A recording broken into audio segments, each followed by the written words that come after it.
Marai. Rival poet. Rival poet. All right. Sonnet LXXX. All right. Y'all ready for this? Mhm. Y'all ready for this? I'm so ready for this. Y'all ready?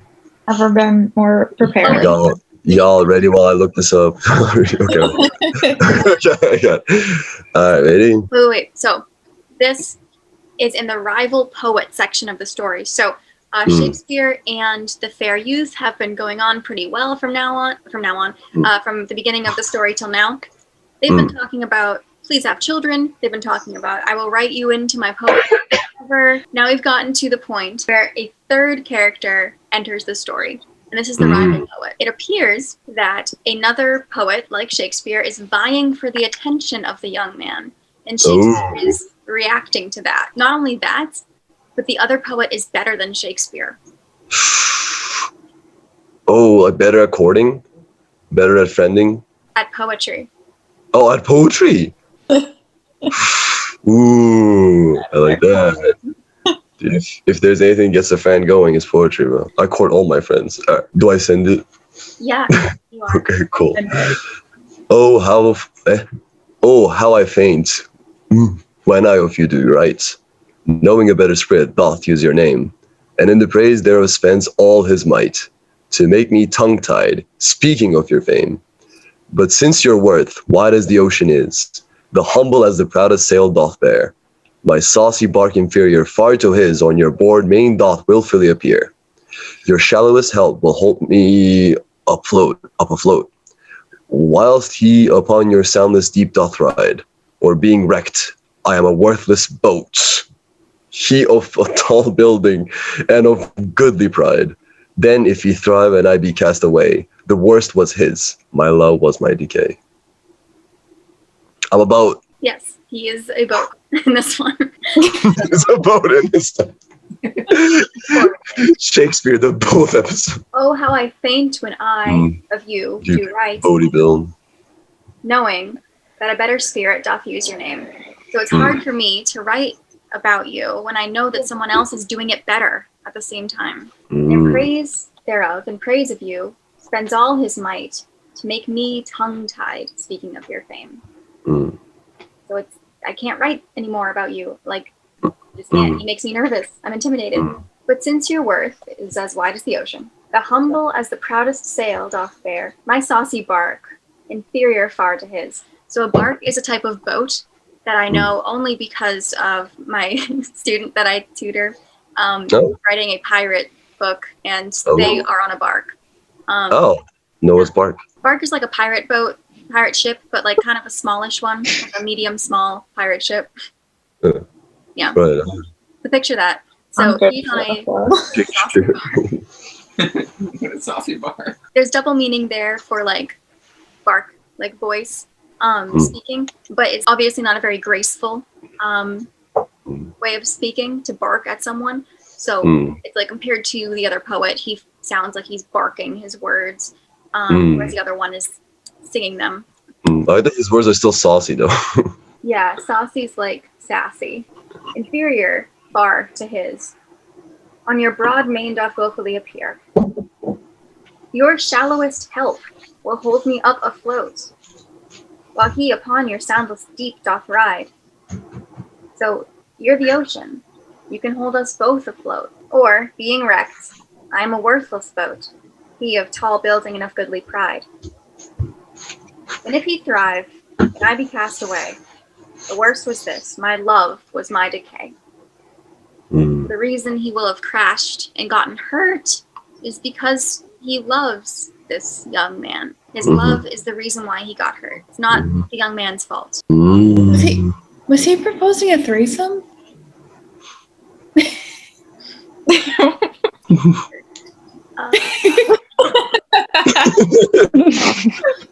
Explain. Can hold me afloat, and he can hang out in your deep depths. Yeah, like the ocean is like wide enough for everyone. It's not the size of his boat. It's much spicier than I expected. I don't think it was a threesome as much as like a polyamory type situation. Like Mm. Both share you. Mm. More than one boat in the ocean, baby. Right. We can both ride you. Sounds like I was right. You're deep enough for both of us. Yeah. You're deep enough for both of us. Oh man, you rock my world. Oh, See, like, I don't know, like, it's supposed to be so classy to do Shakespeare. I was gonna say. Oh man. I don't know if now I'm primed to see innuendo in all of this, but like, it feels like there's a lot of penis references in this sonnet. Like bark. Explain. Soft. Like, Deep. my saucy bark on your broad main doth willfully appear. Inferior to him. And he of tall building. Oh my gosh. Soundless deep thought ride. And of goodly pride. There's another one later on, I think someone might have chosen it, where the whole thing is about his penis going up and down.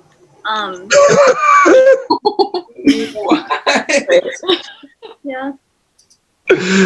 Classics and no chill. Man, wide as the ocean. Your worth is wide as the ocean. It can take the humble and the proud sail. I am not good about that. I'm not good on both those sales.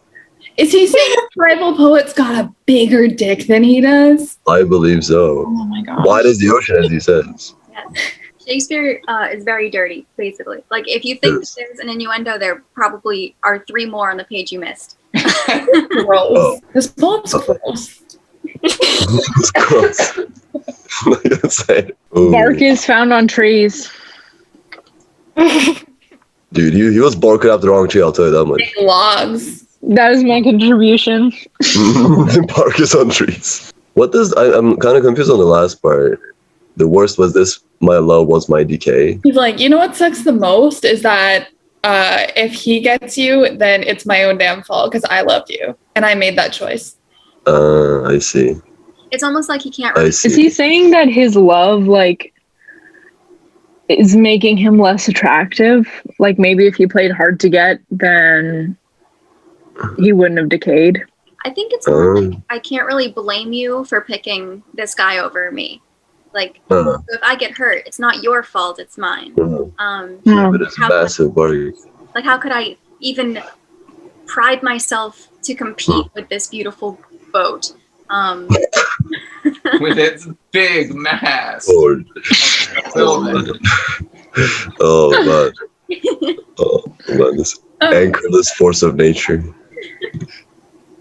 I just want to, so on Shakespeare's-sonnets.com, where I'm reading this poem, it says, perhaps he is a proud galleon sailing on the sea of your generosity, it seems to say. But he has a big mouth, a big ass, and for all I know, a big dick. Ooh la la. That's an official scholarly interpretation. It's not just me. Yeah.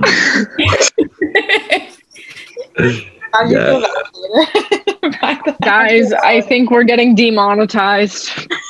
I think it's over. Oh, all the money that we get from this podcast. All the money made, it's gone. It's gone. We have to be monetized first. Our dreams have sailed away. Maybe we'll get some interesting sponsorship deals though out of this. Yeah, dude. I heard OkCupid's hired. Maybe we can get a boat. Oh, With big sales. big sales.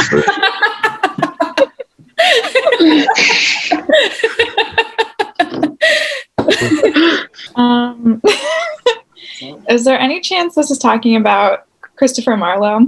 That is an option for the fair use. Who's that? Christopher Marlowe. He was around at the same time. He wrote Dr. Faustus. Oh. Yeah.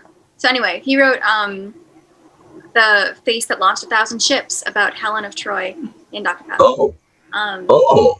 Marlowe. It's also That's not suggested by some people that Marlowe helped write some of Shakespeare's plays and or wrote all of Shakespeare's plays under a pseudonym, but that's not founded in any fact. Anyway, he was around at the time. He was okay. He also died young in a bar fight, I'm pretty sure. Classic. Yeah, he got stabbed in the eye. I have something. Yes, I worked on a show by Christopher Marlowe, Edward II, and one of the people in the show gave everyone these little Christopher Marlowe dolls with this like That's awesome. like a knife in his eye. That's so good. Brutal. Yeah, it's pretty cute. Oh my god. Christopher Marlowe. That's a rough way to go, Christopher. I do believe, like, there's no thing more to say. I'm not gonna let that go. Oh my gosh. You shouldn't have told him. I know. You shouldn't. Y'all don't teach me anything, dude. This is why I didn't tell my high school students. I told them to look it up.